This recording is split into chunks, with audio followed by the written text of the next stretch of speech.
करके आए और युधिष्ठिर को कुछ अपशगुन हो रहे थे।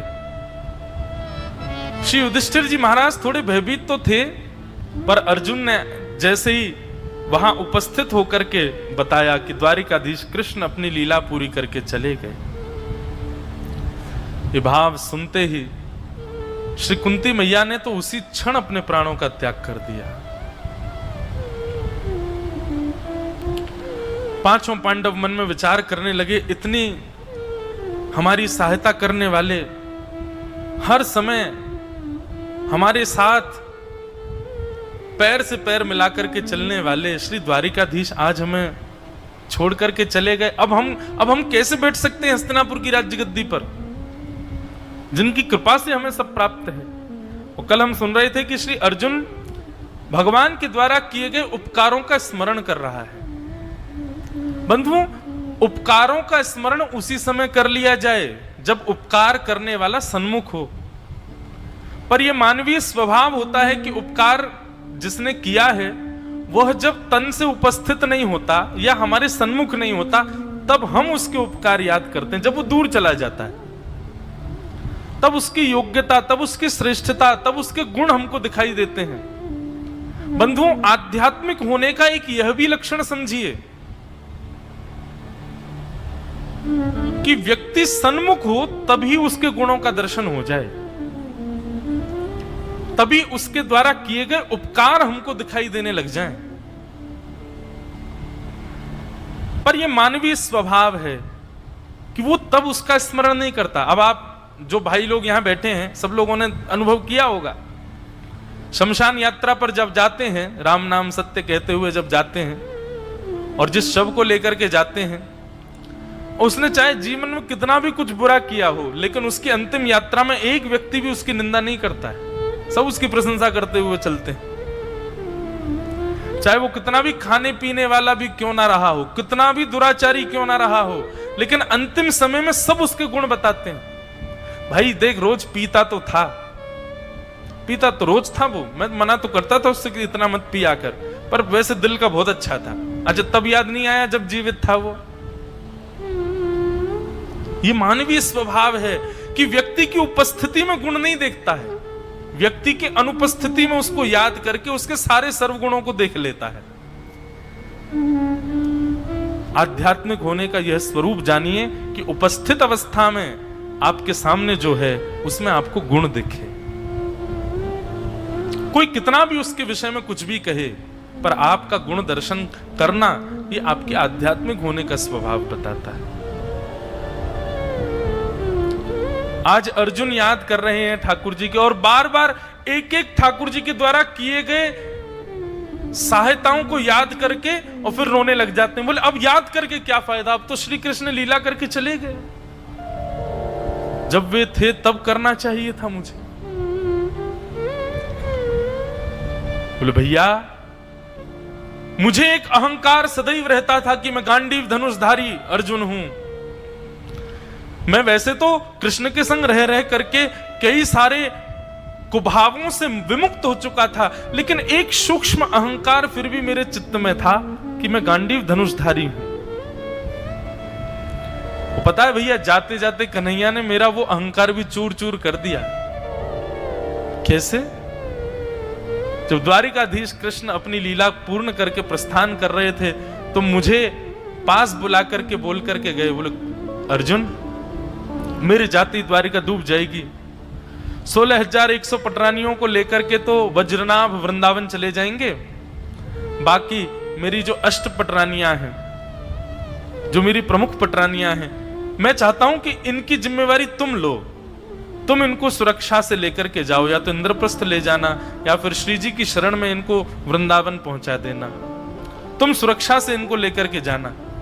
उस समय भी अर्जुन कहते मेरे चित्त में एक सूक्ष्म अभिमान आ गया कि ये कार्य मुझे इसलिए दिया गया क्योंकि गांडीव धनुषधारी अर्जुन हूं मैं। भैया,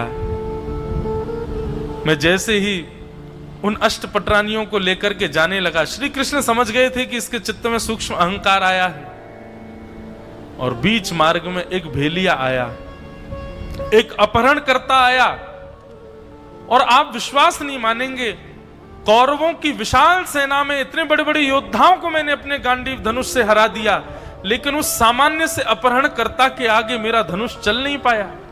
जिस प्रकार एक छोटे बालक का बाण तस्कर से निकल करके धनुष पर चढ़ करके कहीं से कहीं दिशा को चला जाता है, इस प्रकार से मेरे बाण दिशाहीन होकर के चल रहे थे। मुझे विश्वास नहीं हो रहा था कि ये मेरे बाण हैं। तब मुझे समझ आया कि अर्जुन, तुझे अहंकार होता था कि तू तस्कर से बाण निकालता है, धनुष पर चढ़ाता है और जिसको केंद्र में लेकर के छोड़ता है बाण उसी को जाकर के लगता है। वास्तव में बाण और गांडीव धनुष की सामर्थ्य नहीं थी। श्री कृष्ण ही उस ओर देख रहे होते थे जहां मेरे बाण को जाना होता था। वेग और प्रगति उस बाण को श्री कृष्ण प्रदान करते थे और मैं ऐसे ही अहंकार करता था कि मैंने उसको मार दिया। जाते जाते वो मुझे बता गए कि मैं गांडीव धनुषधारी अर्जुन, मेरे गांडीव धनुष भी तब तक बलशाली है जब तक कृष्ण मेरे साथ है। हमारी जो भी योग्यताएं हैं बंधुओं, उन योग्यताओं को सदैव श्री कृष्ण से विवाहित करते हुए चला करो। ऐसा है नहीं कि संसार में किसी में योग्यताएं नहीं है, सब में योग्यताएं हैं। बस अपनी योग्यताओं का विवाह श्री कृष्ण से कर दो। विवाह श्री कृष्ण से करने का मतलब अपनी योग्यताओं को श्री कृष्ण के चरणाश्रित कर दो, तभी वो योग्यताएं श्रेष्ठ हैं। नहीं तो वही योग्यता आपको अभिमानी बना देगी, आपके अंदर एक अहम को जन्म दे देगी। उसको श्री कृष्ण को समर्पित करते चलो। अर्जुन को आज खेद हो रहा है, मैं तो कुछ भी नहीं हूं। भाव सबको रखना चाहिए।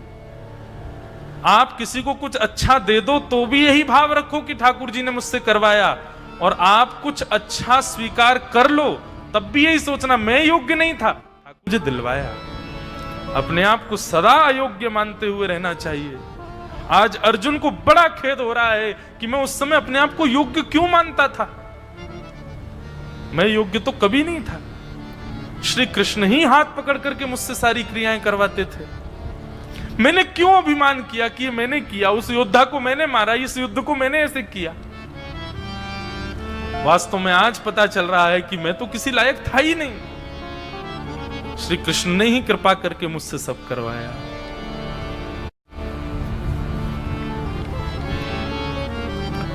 अर्जुन बहुत व्यथित हो गए।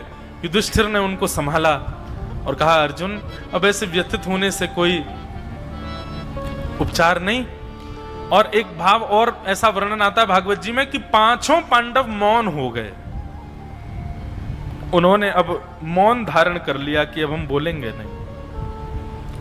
और मौन अवस्था में ही राज्य गद्दी का त्याग करके, अपने राजकीय वस्त्रों को उतार करके, सिर पर विराजमान स्वर्ण मुकुट को वहीं छोड़ करके वर्कल वेश धारण कर लिए, जटाजूट धारण कर लिए और अपने वंश के सबसे छोटे बालक परीक्षित को, जो कि अभिमन्यु का बेटा है, उत्तरा के पुत्र को छोटी सी अवस्था में ही राज्य गद्दी पर बिठा दिया और बिठा करके राज तिलक करके ब्राह्मणों से निवेदन किया कि हे ब्राह्मण देवताओं, अब आप लोग ही इस बालक से राज शासन करवाइए। हम पांचों अब यहां से प्रस्थान कर रहे हैं। और पांचों पांडव द्रौपदी के सहित स्वर्गारोहण को प्रस्थान कर गए। बोलो भक्तवत्सल भगवान की जय। पांचों पांडव स्वर्गारोहण को प्रस्थान कर गए। कभी रोने लग जाते हैं, कभी ठाकुर जी को याद करके एक दूसरे से विचार करते हैं कि हम अपने प्राणों का त्याग कर दें क्या यहीं पर ही, पर तभी विचार करते नहीं। श्री कृष्ण सदा कहते थे कभी अपने प्राणों का हरण स्वयं नहीं करना चाहिए। बंधुओं, जीवन में कैसी भी स्थिति आ जाए, पर कभी भी कितना भी टूट जाइए, कभी भी स्वयं हत्या करने की कभी विचारधारा चित्त में नहीं लानी चाहिए। ठाकुर जी से ज्यादा टूटे हैं क्या हम लोग? भगवान का पूरा जीवन उठा करके देखिए, कैसी कैसी विषम परिस्थितियां जीवन में आई, लेकिन ठाकुर जी कभी ऐसे निराश, हताश, उदास नहीं हुए। स्वयं को प्रसन्न रखना सीखिए। हर स्थिति में स्वयं को प्रसन्न बना करके रखा कीजिए। स्वयं को प्रसन्न रखना यह भी एक तपस्या है। हर स्थिति में प्रसन्न रखो। सुख में फूलो मती दुख में भूलो मती, प्राण जाए मगर नाम भूलो मती। मुरली वाले को मन से रिझाते चलो, कृष्ण गोविंद गोपाल गाते चलो, कृष्ण गोविंद गोपाल गाते चलो।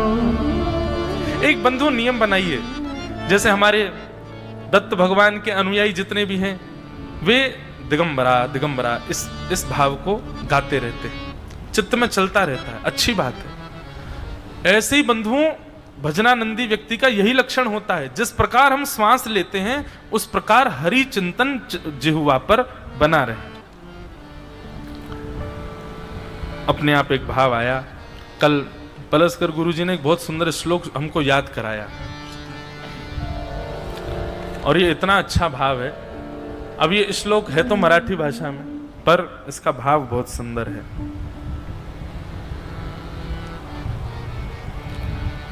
जिहुए ते पहिले तुला ददि मधु, म्या आदरे प्याजिले, देहांते स्मरशीलशं महुनुनी, अत्यादराचे भले, ते तु विस्मरली महूर्णिच, आता जन्मासि आलो पुनः, आता तुझ कहूनी, आता तुझ करुनिम्ब पाजित असे, तू गारा नारायण, तू गाय नारायणा। ठीक है। अब ऐसे चढ़ाओ मत, हमको पता है, ठीक तो बोला नहीं हमने। अब मराठी भाषा में क्या बोलते हैं गुरुजी, इनको क्या बोलते हैं? ये श्लोक है, अच्छा श्लोक है मराठी भाषा में। लेकिन मराठी भाषा संस्कृत जैसी लगती है। अब जब आप लोग बोलते हैं भोजन के समय पर तो ऐसा ही लगता है संस्कृत में गा रहे हैं, लेकिन वो मराठी होती है। अब इसका अर्थ सुनो, कितना सुंदर अर्थ है। जिनका श्लोक है, क्या नाम कल बताए थे आप उनका? मोरोपंत जी का ये श्लोक है। वे कहते हैं, अरे जीव, अपनी जिह्वा से कहते हैं, अरे जीव, मैंने तेरे साथ कितना अच्छा किया। तुझको दही खिलाया, दूध पिलाया, चाय पिलाई, चाय तो नहीं लिखी है लेकिन मैं जोड़ रहा हूं, चाय पिलाई, तुझे बढ़िया बढ़िया मीठा शहद मैंने खिलाया। तेरी जलेबी की इच्छा होती थी, मैं जलेबी खिलाता था। तू पानी पूरी मांगती थी, मैं तुझे पानी पूरी भी खिलाने ले जाता था। मैंने तेरे साथ इतना अच्छा किया, पर तूने मेरे साथ क्या किया? तेरे कारण मेरे देह का नष्ट होना और पुनर्जन्म लेना, ये तेरे कारण ही हुआ है। अगर तूने अंतिम समय में भगवान नाम गाया होता तो मेरा पुनर्जन्म नहीं होता। मैंने तेरे साथ इतना अच्छा किया, लेकिन जीव तूने मेरे साथ अच्छा नहीं किया। तेरे ही कारण मुझको पुनरपि जननम पुनरपि मरणम पुनरपि जननी जठरे शयनम। कितना अच्छा भाव। हमारे पुनर्जन्म का कारण केवल एकमात्र जीव ही है, और हमारे पुनर्जन्म से निवृत्ति का कारण भी एकमात्र जीव है। अगर इस जिह्वा से नाम गा लिया जाए तो पुनर्जन्म न विद्यते, और नाम ना गाया जाए तो निश्चित है पुनर्जन्म होगा। लेखक कहते हैं, मैंने तो तेरे साथ अच्छा किया, लेकिन तूने मेरे साथ न्याय नहीं किया। तेरे ही कारण मेरे को पुनर्जन्म लेना पड़ा है। लेकिन अब मैं तेरी नहीं मानूंगा। अब जो तुझे चाहिए वो मैं तुझको नहीं दूंगा। तुझे अच्छा खाना, तुझे अच्छा पिलाना, ये सब अब मैं नहीं करूंगा। और यहां तो कहते हैं, मैं तुझको काड़ू निम्ब है, नीम का रस पिलाऊंगा कड़वा कड़वा, और तुझे ऐसी ऐसी चीजें खिलाऊंगा जिससे तू परेशान रहे। क्यों? ताकि तू अंतिम समय में नारायण बोल करके मेरा उद्धार करे। कितना सुंदर भाव। अरे जीव, तू संभल जा। तेरे ही कारण मुझे पुनर्जन्म लेना पड़ता है। तू संभल जाएगी तो सारी इंद्रियां अपने आप संभल जाएंगी। कितना अच्छा भाव है बंधुओं। हमारे उद्धार का एकमात्र साधन हमारी जिह्वा है। उस जीव से जितना हो सके हरिस्मरण करो। और कैसे करो? जिस प्रकार श्वास लेने पर नासिका को नहीं पता होता कि वो श्वास ले रही है, इतना नाम जप हो कि जिह्वा को पता ना चले कि वो नाम जप कर रही है, और जप चलता रहे, बिना जप के ना रहना पड़े। यहां पूरे दिन मौन रहने का मतलब ये नहीं है कि तुम मौन रहो, कुछ बोलो मत किसी से, अपने आप को योग्य दिखाओ, देखो हम तो मौन रहते हैं। मौन रहने का मतलब है मौन रह करके मनन करो। मननम मुनि, जो मौन रह करके अपने चित्त में मनन करता रहता है। किसका मनन करे? श्री कृष्ण का मनन करता रहता है, श्री दत्त भगवान का मनन करता रहता है, गुरु के द्वारा सुनाए गए सुंदर भावों का मनन चिंतन करता रहता है, उसको मौन कहते हैं। मौन का मतलब शांत रहना मात्र नहीं है। मौन का मतलब है हमारे पास इतना अवकाश नहीं है कि हम आपसे चर्चा करें, हम मनन कर रहे हैं, हम ठाकुर जी का चिंतन कर रहे हैं, इसलिए हमारी जिह्वा अभी व्यस्त है, ठाकुर जी की सेवा में व्यस्त है, इसलिए मौन रहना है। मौन का मतलब केवल न बोलना नहीं होता है। मौन होते इसलिए हैं ताकि जीव कुछ ना बोल करके हरि स्मरण करे, हरि चिंतन करे, हरि ध्यान करे।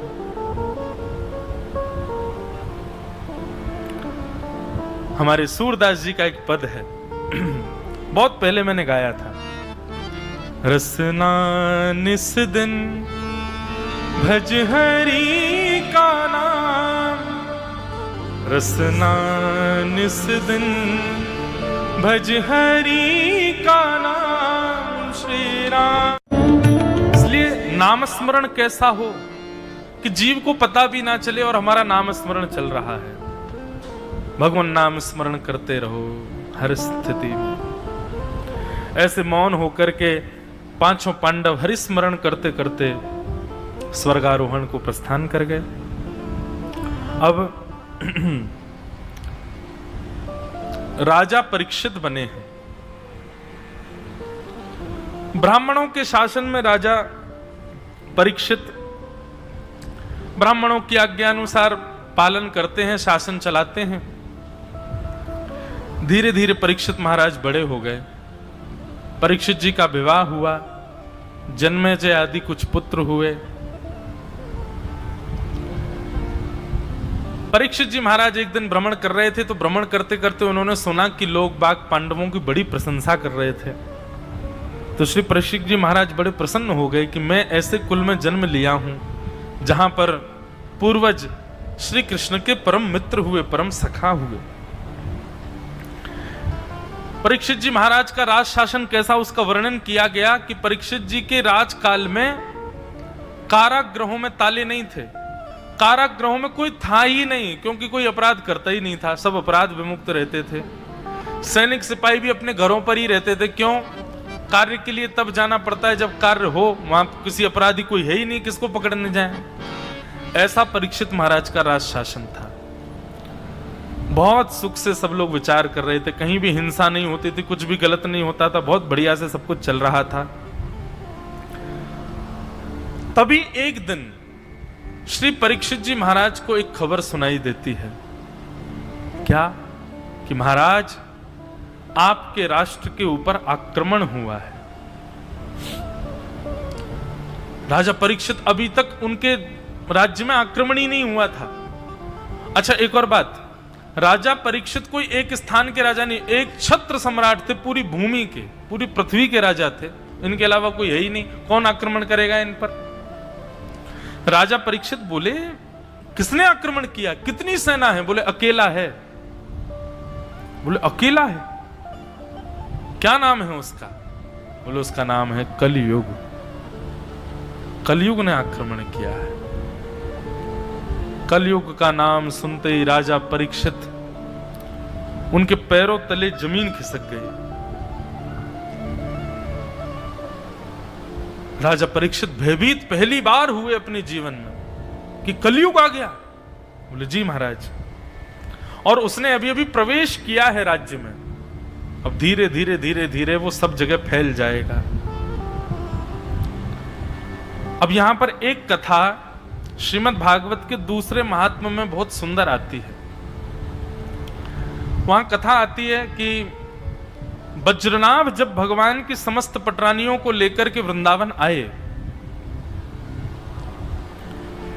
बहुत सुंदर कथा, भाव से सुनिएगा। वज्रनाभ जब भगवान की समस्त 16,100 पटरानियों को लेकर के वृंदावन आए तो वृंदावन भी पूरा उजड़ चुका था। केवल वन वन बचा था, कोई रहता नहीं था वृंदावन में।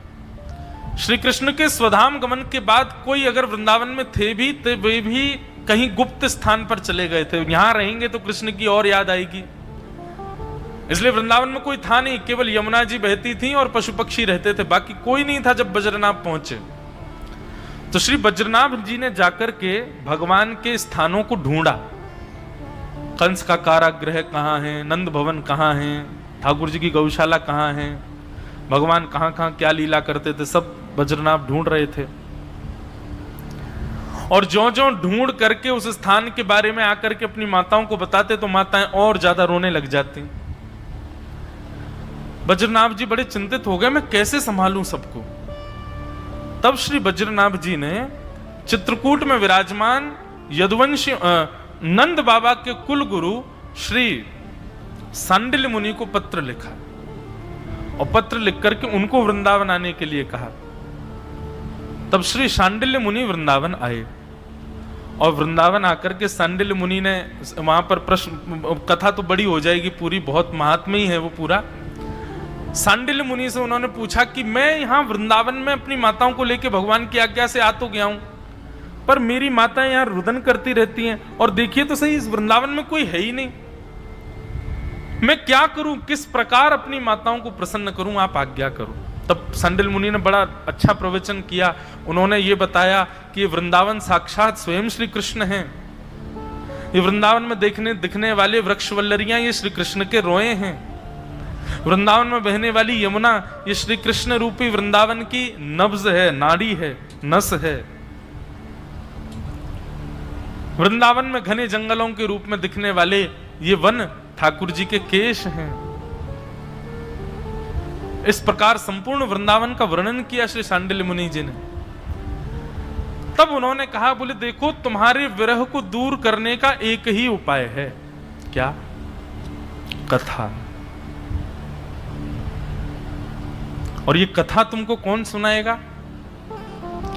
बोले भगवान के परम मित्र श्री उद्धव जी महाराज जब वृंदावन आए थे और वृंदावन से जब वापस जाने लगे तब उन्होंने झोली फैला करके विधाता से मांगा था, आशा महो चरण रेणुज श्याम हम श्याम वृंदावने किमपि गुलमलतोषधीना।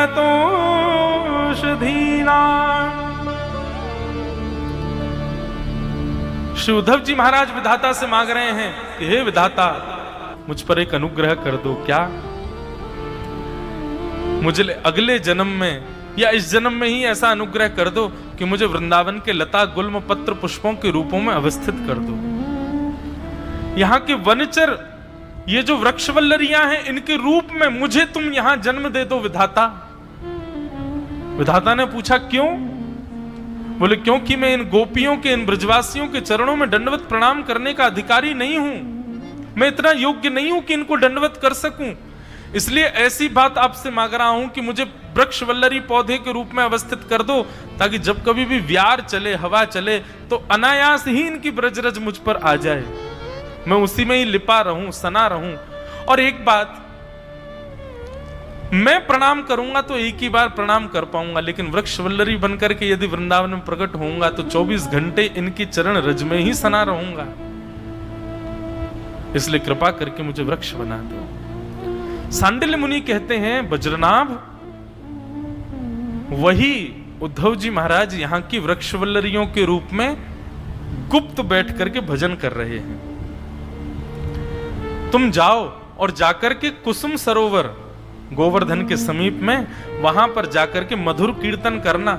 और सुनो, मैं तुमको सहायता के लिए एक व्यक्ति का नाम और बता देता हूं। कौन? बोले जिस प्रकार भगवान के वंशधर तुम हो, ऐसे ही पांडवों का वंशधर इंद्रप्रस्थ में बैठा है, उसका नाम है परीक्षित। तुम उसको भी बुलाओ। बहुत ध्यान से सुनना। पांडवों का वंशधर इंद्रप्रस्थ में बैठा है, उसका नाम है परीक्षित। तुम उसको भी बुलाओ। बहुत ध्यान से सुनना, कथा बड़ी अच्छी है। तब परीक्षित जी महाराज को वज्रनाभ ने वृंदावन बुलवाया और वृंदावन बुला करके परीक्षित जी से कहा कि भैया सांडिल्य मुनि की आज्ञा से कुसुम सरोवर पर जाकर के कीर्तन करना है। तब वहां उद्धव जी प्रकट होंगे और श्री उद्धव जी से भागवत की कथा सुननी है, तभी माताओं का विरह शांत होगा। मैंने आपको इसलिए बुलाया है कि पूरी व्यवस्था, मैं तो नया हूं, मैं तो द्वारिका से आया हूं, मुझे तो यहाँ की ज्यादा व्यवस्थाएं पता नहीं। आपका इंद्रप्रस्थ समीप है, सब व्यवस्था आपको दिखवानी है। तो परीक्षित जी महाराज बोले निश्चित, पूरी व्यवस्था मैं देखूंगा। मतलब एक प्रश्न मन में मेरे उठा था, मैंने अपने गुरुदेव से पूछा था, जब दसम स्कंद प्रारंभ होता है श्रीमद् भागवत में और वहां पर श्री परीक्षित जी महाराज को सुखदेव जी 2 श्लोकों में कृष्ण कथा सुना करके जब शांत हो जाते हैं, तो परीक्षित कहता कथितो वंश विस्तारो भवता सोम सूर्ययो, मुझे कृष्ण की कथा विस्तार से सुनाइए। जबकि हम पूरी कथा अभी सुनेंगे तो कितनी राजाओं की कथा और कितने भाव सुखदेव जी महाराज सूक्ष्म सुनाते हैं, लेकिन परीक्षित कहीं नहीं कहते कि मुझे विस्तार से सुनाओ। और जब सुखदेव जी ने 2 श्लोकों में कथा सुनाई तो परीक्षित इतने व्यथित हो गए, उन्होंने ये तक कह दिया कि नाथ अगर आपने कुछ क्षण कथा और नहीं सुनाई ना तो मेरे प्राण निकल जाएंगे। पता नहीं क्यों अनायास ही मैंने अपने गुरुदेव से प्रश्न किया, मैंने गुरुदेव परीक्षित के भाव सुनकर के ऐसा क्यों लग रहा है कि परीक्षित को ये रस पहले थोड़ा चखाया जा चुका है। तो हमारे गुरुदेव मुस्कुरा गए, बोले कि निश्चित। तब उन्होंने ये कथा सुनाई, भागवत के ही दूसरे महात्म की कथा है। बोले परीक्षित को पहले भागवत रस चखाया जा चुका था, ये पहली बार नहीं था कि वो सुखदेव जी से कथा सुन रहे थे, वो पहले कथा पंडाल में उपस्थित हो चुके थे। एक कथा का वो श्रवण लाभ लेने से थोड़े वंचित रह गए थे, पर कथा तक वो पहुंचे थे। कैसे? तो वज्रनाभ ने परीक्षित जी को बुलाया और परीक्षित जी से बुला करके कहा कि कथा करानी है और वहां कुसुम सरोवर पर जाकर के कीर्तन करना है, व्यवस्था सब आपको करनी। परीक्षित जी बोले निश्चित करूंगा। परीक्षित बड़े प्रसन्न हो गए चित्त में, जिन्होंने मेरे गर्भ में आकर के, मेरी मां के गर्भ में आके मेरी रक्षा करी, उनकी कथा सुनने को मिलेगी, उनको जानने का अवसर मिलेगा। उनको देख तो मैं पाया नहीं, कम से कम उनको जान करके उनकी मूर्ति अपने चित्त में बना लूंगा। 16,100 पटरानियों के साथ में वज्रनाभ और श्री परीक्षित जी महाराज कुसुम सरोवर गोवर्धन पहुंचे और वहां जाकर के उत्ताल कीर्तन किया। और उस कीर्तन को सुनकर के वहीं वृक्षवल्लरियों में श्री उद्धव जी महाराज प्रकट हो गए और प्रकट होकर के आज्ञा कर दी कि हम भागवत की कथा सुनाएंगे, आप बड़े भाव से बैठ करके सुनो। सुंदर व्यवस्था की गई, दूर दूर तक निमंत्रण पहुंचाए गए, सब लोगों को जहां से जो आ सकता था सबको बुलाया गया कथा में। परीक्षित जी बड़े प्रसन्न थे, अब मुझे कथा सुनने को मिलेगी। प्रथम दिन था कथा का। श्री उद्धव जी महाराज जैसे ही मंच पर आकर के व्यास मंच पर विराजमान हुए, व्यास मंच पर सुशोभित उद्धव जी में साक्षात श्री कृष्ण का दर्शन परीक्षित को होने लगा। परीक्षित जी इतने व्याकुल हो गए थे, इतने व्याकुल हो गए, अपने हृदय पर हाथ रख के खूब रोए कि मेरे प्राण रक्षक श्री कृष्ण की कथा मुझे सुनने को मिलेगी। लेकिन तभी व्यास मंच पर बैठे श्री उद्धव जी महाराज ने परीक्षित को इशारे करके अपने पास बुलाया। परीक्षित जी महाराज समीप गए और समीप जाकर के कहा, आज्ञा करें भगवान, मुझे क्या व्यवस्था करनी है? बोले आपको जो व्यवस्था करनी है वो इस कथा की सबसे बड़ी व्यवस्था है। बोले क्या है? बोले अभी अभी मुझे संकेत मिला है कि कलयुग आ गया है, कलयुग का आगमन हो गया है, द्वापर चला गया है और कलयुग का प्रारंभ हो चुका है। और कलयुग यदि फैलता फैलता इस कथा पंडाल तक यदि आ गया तो आज इतने हजार लोग तो कथा से वंचित होंगे, पर संपूर्ण कलिकाल में अगर इस कथा से पहले कलयुग को नहीं रोका गया तो संपूर्ण कलिकाल में कभी भी भगवान की सुंदर कथा का रस स्वादन पान कोई नहीं कर पाएगा। राजन, आप एक छत्र सम्राट हैं पूरी पृथ्वी के। मैं आपको आज्ञा करता हूं व्यास होने के नाते, आप कथा पंडाल छोड़ करके जाइए और हजारों श्रोताओं के सुख के लिए अपनी कथा का त्याग कीजिए और जाकर के कलयुग को बांधिए, कलयुग को रोकिए, कलयुग को एक जगह उपस्थित कीजिए। यदि आपने कलयुग को नहीं रोका तो जीवन पर्यंत संपूर्ण कलिकाल में सब लोग आपको कोसेंगे कि कलयुग को इन्होंने कभी रोकने का प्रयास नहीं किया। आपकी कथा तो छूट जाएगी, पर आपके कथा छोड़ने से हजारों लोगों का, लाखों लोगों का, करोड़ों लोगों का कलयुग में कल्याण होगा, क्योंकि आपको कलयुग को बांधना है। परीक्षित जी महाराज पहले से ही इतने व्यथित थे कि मुझे कथा सुनने को मिलेगी, और व्यास मंच पर बैठे व्यास जी ने उनको आज्ञा कर दी कि तुम कथा छोड़ के जाओ। परीक्षित जी महाराज को इतना विरह हुआ ये सुनकर के कि मुझे कथा छोड़ के जाना है, कि एक क्षण के लिए वो विरह के कारण व्याकुल होकर के, मूर्छित होकर के गिर पड़े। तब श्री उद्धव जी महाराज ने उनको अपनी गोद में लेकर के कहा, परीक्षित तुम चिंता मत करो, जब तुम कलयुग को बांधोगे तो कलयुग को बांधने के बाद तुम स्वयं उस कलिकाल को अपने सिर पर धारण करोगे। तब एक राजा के द्वारा तुमको श्राप लगेगा, और श्राप लगा करके जब 7 दिन के लिए तुम गंगा के तट पर जाओगे तो वही श्री कृष्ण जिन्होंने तुम्हारी मातृ गर्भ में आकर के रक्षा की, वही श्री कृष्ण सुखदेव जी का रूप धारण करके आएंगे और उनके मुख से कथा सुनने को तुमको प्राप्त होगी। ये मैं वचन देता हूं। तुम मेरी कथा मत सुनो, तुमको कथा सुनाने के लिए तो स्वयं श्री कृष्ण ही सुखदेव जी के रूप में आएंगे और वही तुमको कथा सुनाएंगे। और जो सुखदेव जी कथा सुनाएंगे वो इस ब्रह्मांड की सर्वोत्तम कथा होगी, तुम उसके साक्षी बनोगे, लेकिन उसके लिए तुमको अभी बलिदान करना पड़ेगा। तब श्री सुखदेव जी महाराज, तब श्री परीक्षित जी को थोड़ी चेतना आई और श्री परीक्षित जी महाराज व्यास मंच को प्रणाम करके, कथा को प्रणाम करके निकल गए कलयुग को रोकने के लिए। मूल भागवत जी में इस कथा को विशेष विस्तारित नहीं किया गया, परंतु यही बात है, परीक्षित को भेजा ही श्री उद्धव जी ने इसलिए था कि तुम कलयुग को जाके रोको। अगर कलयुग को उस समय परीक्षित जी ने नहीं रोका होता तो आज दत्त धाम में भी हम आप सब लोग बैठ के कथा नहीं सुन पा रहे होते।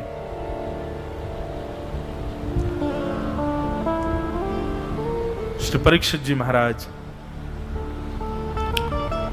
उनको खबर पता चली कि कलयुग आ गया है। वो पहले से ही जानते थे कि कलयुग को रोकने के लिए तो मैं आया हूं,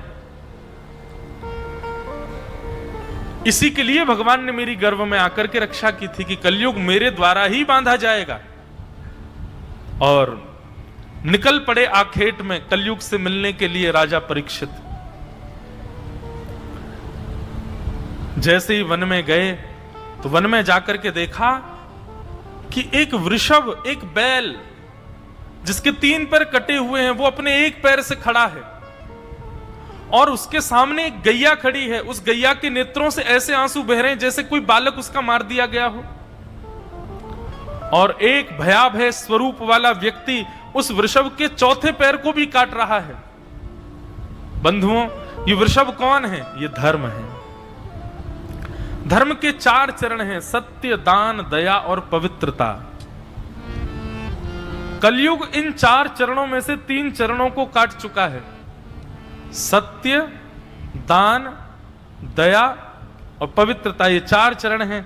तो इसमें से सत्य को छोड़ करके दया, दान और पवित्रता, ये 3 चरण कलयुग के कट चुके हैं। श्री दत्त धाम में आपको पवित्रता का अनुभव हो रहा होगा। यहां से 2 किलोमीटर दूर जाकर के देखो, बाहर रोड पे ही चले जाओ। यहां मैं पहले ही दिन कह रहा हूं कि यहां कलयुग नहीं है,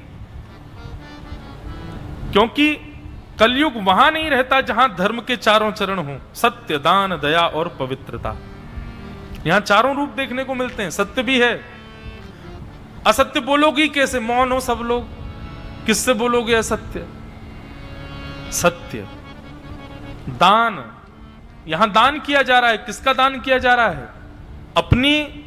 अपने कंफर्ट जोन का, अपनी सुख समृद्धियों का। हम लोग अपने सुख से परे रह करके यहां बैठे हैं, उनका दान कर रहे हैं हम, तो दान भी है यहां पर। तो सत्य भी है, दान भी है, दया। दया तो दिख ही रही है, छलक रही है सबके नेत्रों में, सबके भावों में। और पवित्रता, यहां तो 3 बार तो गंगा स्नान है ही, पर कुछ नहीं, आप बैठे बैठे यहां की हवाएं भी ले लोगे तो भी पवित्र हो जाओगे। यहां इतने पवित्र आत्माओं का स्पर्श करके हवा भी आपका स्पर्श कर लेगी तो पवित्र हो जाओगे। पवित्रता चारों। पर कलयुग में धर्म का केवल एक पैर बचा है, सत्य। दान, दया और पवित्रता, ये 3 पैर धर्म के कट चुके हैं।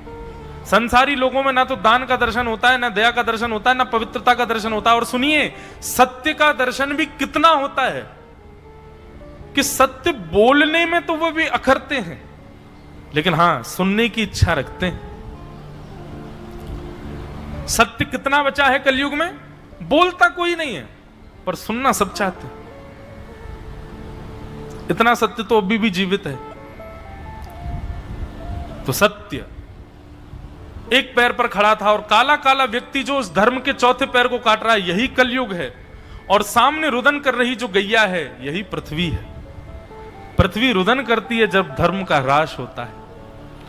यह दृश्य जब कलयुग का देखा परीक्षित ने, अपनी तलवार निकाल करके मारने के लिए जैसे ही गए, चरणाश्रित हो गया। बोले भगवान मुझे मत मारिए।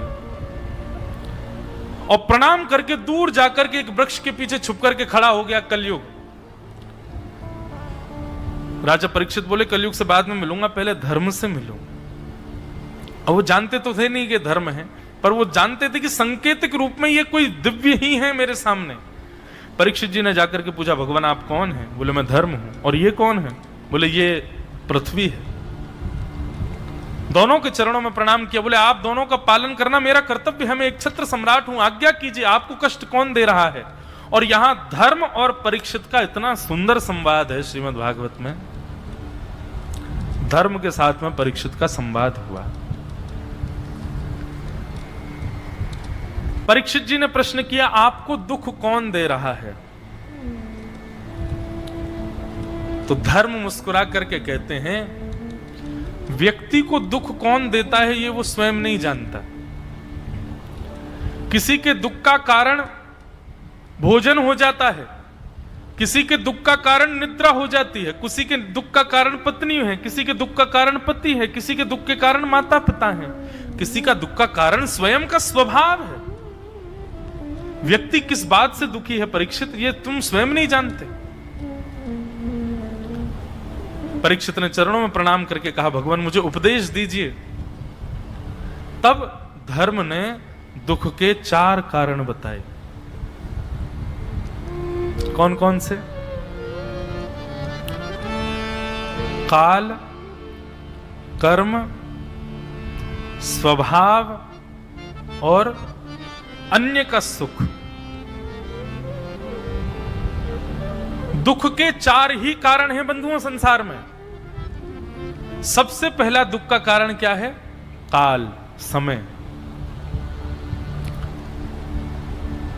कई बार समय ऐसा आ जाता है कि आपको दुख भोगना पड़ता है। चलते चलते फिसल गए, गिर गए,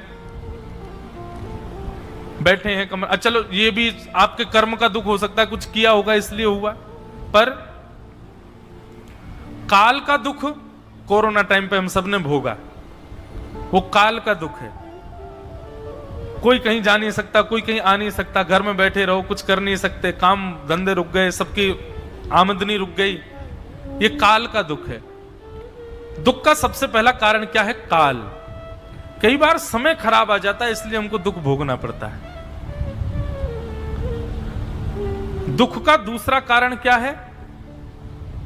कर्म। जैसा करोगे वैसा भोगना पड़ता है।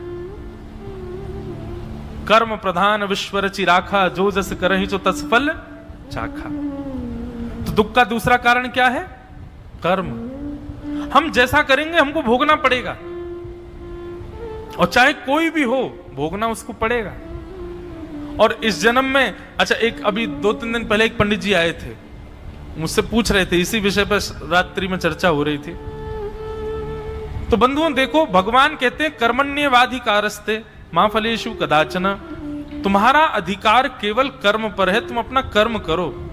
कई लोग इस चिंता में बने रहते हैं कि मेरे साथ ऐसा हो रहा है, तो मैंने क्या किया जो मेरे साथ ऐसा हो रहा है। भाई आप सोच नहीं सकते इस बात को। क्यों?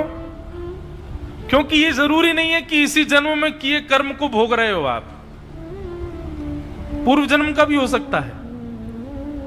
इसलिए भगवान ने स्पष्ट कर दिया, तुम्हारा अधिकार ये सोचने का है ही नहीं कि फल क्यों भोग रहे हो, फल किस भाव से भोग रहे हो। वो मेरा अधिकार है, मैं कौन से जन्म का तुमसे भुगवा रहा हूं। भीष्म पितामह ने पूछा, मुझे अपने 100 जन्मों की याद है कि मैंने कोई गलत काम नहीं किया, और मेरे रोम रोम में बाण लगाया ठाकुर जी। मुझसे ज्यादा पापी दुर्योधन, मुझसे ज्यादा पापी दुशासन, उन लोगों को इतनी पीड़ा नहीं हुई जितनी पीड़ा मुझको हो रही है मरते समय। मैंने ऐसा कौन सा पाप किया? तब भगवान कहते हैं 100 जन्मों की तुमको याद है, तुमको क्या लगता है 100 ही जन्म होते हैं, 101वां नहीं हो सकता। भीष्म पितामह सर पकड़ करके बैठ गए, बोले मतलब मैं अपने 101वें जन्म का कर्म भोग रहा हूं अब। ठाकुर जी बोले और नहीं तो क्या। भगवान ने कर्म की गति बताई, 2 बात बताई। बोले पहले तुमने एक जीव 101वें जन्म में एक राजकुमार थे, उस जीव को सुई चुबोते थे, तुमको बड़ा मजा आता था, उसी का परिणाम तुमको अभी भोगना पड़ा आदि आदि। दूसरा बताया, इसमें तुम इस कर्म इस जन्म का भी भोग रहे हो। भीष्म पितामह बोले इस जन्म का क्या भोगा मैंने? बोले भरी सभा में द्रौपदी का चीरहरण हो रहा था, दुर्योधन से कोई अपेक्षा नहीं थी मेरी, दुशासन से कोई अपेक्षा नहीं थी मेरी, पांडवों से कोई अपेक्षा नहीं थी क्योंकि हार गए थे, पर उस सभा में मुझे केवल एक व्यक्ति से अपेक्षा थी और वो थे तुम। पितामह तुम्हारी वाणी और तुम्हारी उपस्थिति में इतनी सामर्थ्य थी कि यदि तुम खड़े होकर के एक बार कह देते दुशासन द्रौपदी की साड़ी छोड़ो, तो किसी की हिम्मत नहीं थी कि कोई आगे कुछ कर सकता। लेकिन तुम चुपचाप बैठे रहे, कुछ नहीं किया तुमने। इसलिए अधर्म करने वालों को पीड़ा कम देता हूं मैं। अधर्म होते हुए, अधर्म को रोकने की सामर्थ्य होते हुए और अधर्म होते हुए देखने वाले को अधर्म करने वाले से ज्यादा पीड़ा देता हूं मैं। आप सामर्थ्यवान थे, आप रोक सकते थे, लेकिन आपने कुछ नहीं कहा। इसलिए मेरी अपेक्षा को विफल किया आपने, अधर्म होते हुए देखा आपने, सामर्थ्यवान होते हुए देखा, इसलिए आप इतनी पीड़ा भोग रहे हैं। तो कर्म का कब कहां क्या भोग रहे हैं, इस पे हमारी बुद्धि चलानी भी नहीं चाहिए। और एक बात कहूं आपको, हजारों वर्षों से लोग इस पर प्रवचन करते आ रहे हैं, हजारों वर्षों तक करते रहेंगे, लेकिन कर्म की गति आप समझ ही नहीं पाओगे, नहीं समझ पाओगे। इसलिए उसमें बुद्धि मत लगाओ। मैं आपको पहले ही सचेत कर रहा हूं, कौन से कर्म का फल मैं भोग रहा हूं ये सोचना ही नहीं है। ठाकुर जी का अधिकार है, उसमें आप क्यों बुद्धि लगाते हैं अपनी। कर्मन की गति न्यारी, सूरदास जी का पद है।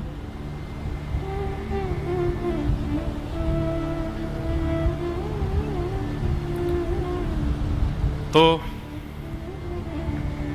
कौन से जन्म का कब कहां भोग रहे हैं कुछ नहीं कह सकते।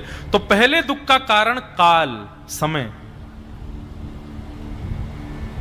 आप लोगों ने यहां पर सत्यनारायण भगवान की कथा होती है, मराठी में ही होती है। सत्यनारायण भगवान की कथा में एक कथा सुनी है आपने।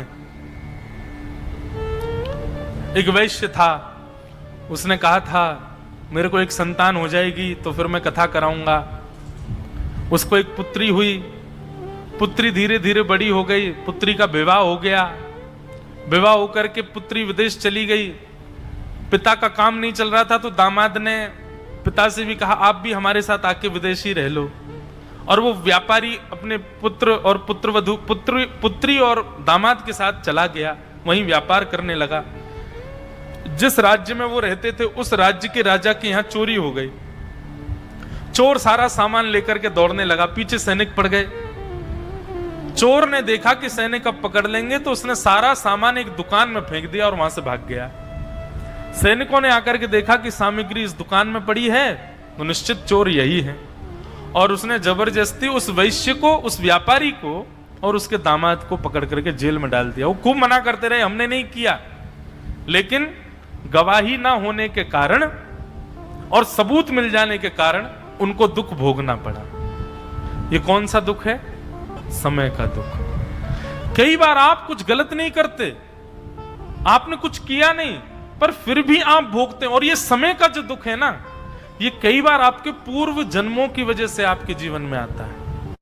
बंधुओं, इन सबसे निवृत्ति का भी साधन मैं लास्ट में बताऊंगा। तो पहला दुख का कारण काल, समय। दूसरा दुख का कारण कर्म। जैसा करोगे वैसा भोगोगे। चाहे आप राजा हो, रंक हो, महाराज जी हो, पीठाधीश्वर हो, कुछ भी हो, आपने गलत किया है तो आप भोगेंगे, आप उससे बच नहीं सकते।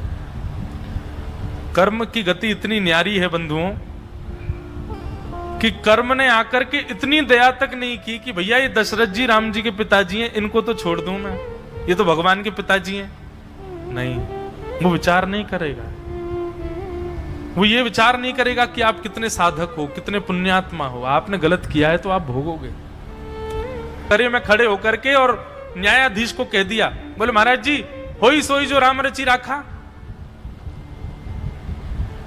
शास्त्र आज्ञा करते हैं कि वही होता है जो राम जी चाहते हैं। इसका मतलब मैंने चोरी नहीं की, राम जी इच्छा थी कि मैं चोरी करूं, इसलिए मैंने चोरी करी। लोग कई बार कथाओं के भी उदाहरणों को ऐसे लेके जाते हैं कि उससे वो सुरक्षित हो जाएं। न्यायाधीश भी पढ़ा लिखा, उसने भी कह दिया, बोले अच्छा, होई सोई जो राम रची राखा। बोले हाँ। बोले वही रामचंद्र जी कहते हैं, कर्म प्रधान विश्व रचि राखा, जो जस करहि सो तस फल चाखा। जो जस करहि सो तस फल चाखा। हमारा 10 साल के लिए जेल में डाल दिया उनको, जाओ। पहला दुख का कारण काल, दूसरा दुख का कारण कर्म, और तीसरा दुख का कारण स्वभाव। आपका स्वभाव। कई लोगों की चित्तवृत्ति होती है, कुछ भी हो जाए, ना तो काल का दुख आया है, ना कर्म का दुख आया, फिर भी दुखी बैठे हैं। वो क्यों दुखी हैं? स्वभाव ही दुखी बना लिया अपना। ए भाई, ए सुनो भैया, तुम इतने दुखी क्यों हो? तुम रो क्यों रहे हो? मैं रो नहीं रहा हूं, मेरा चेहरा ही ऐसा है। उसका चेहरा देख के ऐसा लगता है ये उदासी बैठा है क्या, बेचारा रो ही रहा है क्या। ऐसे लोग होते हैं स्वभाव से दुखी। वो जबरदस्ती दुख से कहते हैं कि आओ मेरे जीवन में आओ, तुम्हारे बिना तो मैं रह ही नहीं सकता।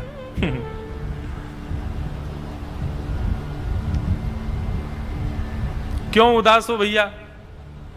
बोले आज प्रसादी पाई थी, दाल में नमक कम था, सुबह से भूखा था मैं, भोजन करने बैठा, दाल में स्वाद ही नहीं आया। और इसी बात से दुखी हो गए महाराज। तो किसी ने जाकर के रसोईया महाराज जी से कह दिया, बोले कल बढ़िया भोजन बनाना, वो बेचारे बड़े दुखी हो रहे, तुमने नमक नहीं डाला दाल में।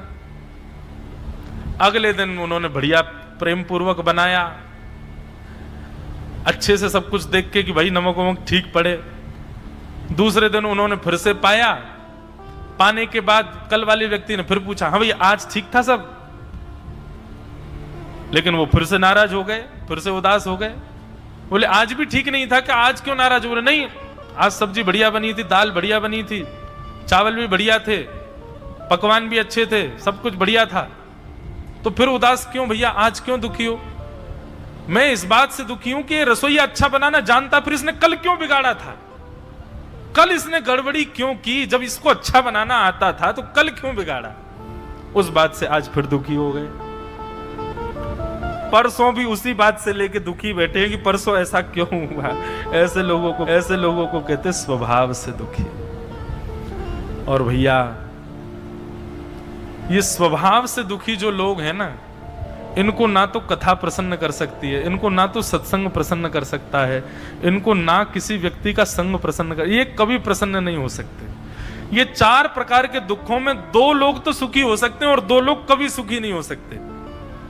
पहला स्वभाव से दुखी व्यक्ति और दूसरा दूसरे के सुख से दुखी व्यक्ति।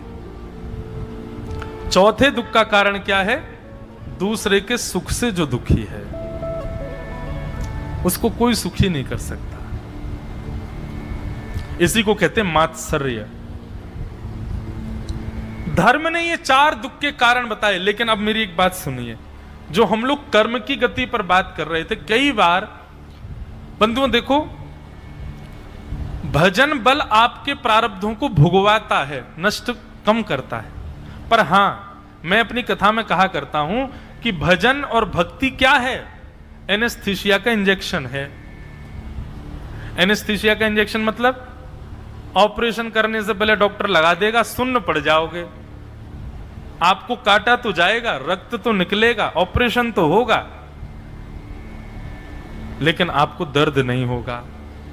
ठीक वैसे ही ये कथा, भक्ति, भागवत आदि भजन, ये सब क्या है? आपके कर्म के प्रारब्धों को भुगवाते हैं, और पूर्व के भी जो कर्म हो वो भी भुगवा देते हैं आपसे। पर जब आप भक्ति भागीरथी के आश्रय में आ जाते हैं तो आपको पीड़ा कम होती है, आप प्रसन्नता से उसको सहन कर लेते हैं, सह लेते हैं। उससे फिर आप व्यथित नहीं होते, विचलित नहीं होते। इसलिए भजन बल यदि आपका है, जप करते हैं, नाम जप करते हैं, गुरु आज्ञा मानते हैं, कथा आदि सुनते हैं और कथा में सुनी गई भावों को चित्त में उतार करके जीवन में उनका आगमन कराते हैं, तो निश्चित है जो कर्म से मिलने वाला जो फल है वो कहीं ना कहीं विशाल पर्वत की जगह सूक्ष्म हो जाता है। तो दुख के 4 कारण सदैव याद रखना: काल, कर्म, स्वभाव और दूसरे का सुख। ये धर्म प्रवचन कर रहे हैं राजा परीक्षित को, और प्रवचन करने के बाद कहते हैं कि राजन, व्यक्ति के दुख के ये 4 कारण होते हैं, बाकी तुम तो बड़े ज्ञानी हो, तुम सब जानते हो। हमें दुख कौन दे रहा है ये हम बताएंगे नहीं, क्योंकि हम धर्म हैं, और धार्मिक व्यक्ति का स्वभाव होता है वो प्रस्तुत तो करता है बात को, पर किसी की चुगली नहीं करता, शिकायत नहीं करता। हां, जो स्थिति है उसका प्रतिपादन तो करेगा कि ऐसे ऐसे स्थिति है, पर किसी की शिकायत का भाव ये धार्मिक व्यक्ति का स्वभाव नहीं होता। तो धर्म ने कहा हम बताएंगे नहीं कि हमको कष्ट कौन दे रहा है, पर आप हमारी स्थिति से और यहाँ के वातावरण से पूर्ण रूपेण अवगत हैं राजन परीक्षित। कौन कष्ट दे रहा है आप अपनी बुद्धि से विचार करो। राजा परीक्षित तुरंत तलवार लेकर के और उस काले व्यक्ति के पास गए, और जाकर के उसके ऊपर जैसे ही तलवार का प्रहार करने लगे, चरण पकड़ लिए, बोले महाराज मुझे मत मारो। बोले अपना नाम बताओ, कौन हो तुम? बोले मैं कलयुग, मेरा नाम कलयुग है। कलयुग का नाम सुनते ही राजा परीक्षित बोले मेरे राज शासन को छोड़ करके जाओ। तुम यहां कब आ गए? तुम्हारा आगमन कब हुआ? बोले जिस दिन धर्म स्थापित करने वाले श्री कृष्ण गए उसी दिन मेरा आगमन हो गया। जिस दिन आपकी मातृ गर्भ में रक्षा करने वाले भगवान श्री कृष्ण का जाना हुआ है मेरा आगमन हुआ है, उनके जाते ही मैं आ गया। मतलब चित्त में जब तक श्री कृष्ण है तब तक कलयुग आपके ऊपर आक्रमण नहीं कर सकता। जिस दिन श्री कृष्ण चले गए कलयुग का आक्रमण होगा, निश्चित होगा। और यदि आप ऐसा मानते हो कि आपके चित्त में श्री कृष्ण हैं और फिर भी कलयुग का आक्रमण है, तो फिर वो श्री कृष्ण नहीं है। आपने भ्रांति पाल रखी है कि आपके चित्त में श्री कृष्ण है। यदि श्री कृष्ण होंगे तो कलयुग अपना, हां, बाहर से आक्रमण खूब करेगा, आक्रमण तो खूब करेगा, लेकिन आपके भीतर प्रवेश नहीं कर पाएगा। कलयुग बंधुओं इतना भयावह है, वो सीधे आक्रमण आपके मन और आपकी बुद्धि पर करेगा, और ये मन और बुद्धि जैसे ही विकार युक्त होते हैं सब नष्ट हो जाता है उसी समय। इसलिए भगवत भजन रूपी एक वैक्सीन है, इसको ले लीजिए और सदा इसकी ओवरडोज लेते रहा कीजिए, ताकि कलयुग रूपी वायरस जो बाहर घूम रहा है, ये आपको छेड़ ना सके, आपके भीतर प्रविष्ट हो ना सके। कलयुग ने कहा जिस दिन श्री कृष्ण गए उसी दिन मेरा आगमन हो गया। बोले अच्छा, लेकिन मैं यहां का एक छत्र सम्राट हूं, मेरी आज्ञा के बिना तुम रह नहीं सकते यहां पर, इसलिए मैं आज्ञा देता हूं मेरे राज्य को छोड़ करके चले जाओ। कलयुग बोला भगवान आप ब्रह्मा की बनाई हुई गति को निष्कासित नहीं कर सकते। सतयुग के बाद त्रेता, त्रेता के बाद द्वापर, द्वापर के बाद मेरा आना, यह ब्रह्मा का निर्धारित कर्म है। आप उसके विपरीत जाएंगे तो आप भी अधर्मी हो जाएंगे, इसलिए मुझे स्वीकार तो करना पड़ेगा आपको। कलयुग, राजा परीक्षित सोचने लगे क्या करूं। तब कलयुग ने ही अपनी तरफ से कहा कि एक काम कीजिए भगवान, मुझे कुछ स्थान दे दीजिए और मैं वचनबद्ध होकर आपसे कहता हूं,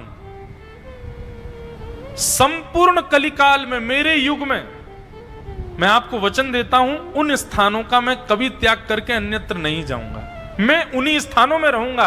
और आप देखिएगा विडंबना ये रहेगी आपके इस कलयुग में कि मैं कहीं नहीं जाऊंगा, लेकिन आप जहां मुझे अवस्थित करेंगे इंसान अपने आप वहीं आएगा, अपने आप मुझको आकर के अपने हृदय से लगाएगा। सबसे भयावह राक्षस बंधुओं, सतयुग त्रेता द्वापर में तो राक्षस अलग से होते हैं, पर कलयुग तो युग ही राक्षस है। यहां तो दिख रहा होगा कोई धर्मात्मा, लेकिन भीतर उसके कली बैठा है। बहुत खतरनाक है कलयुग। कलयुग ने कहा आप मुझे स्थान दे दीजिए और जितने कम से कम स्थान दे सको उतना विचार कीजिएगा, लेकिन मैं फिर भी वचनबद्ध होकर कहता हूं मैं अपना स्थान नहीं छोड़ूंगा, आप संसार के जीवात्मा ही स्वयं चल करके मेरे पास आएंगे। राजा परीक्षित ने 4 स्थान प्रदान किए, द्यूतम पानम स्त्रियः सूना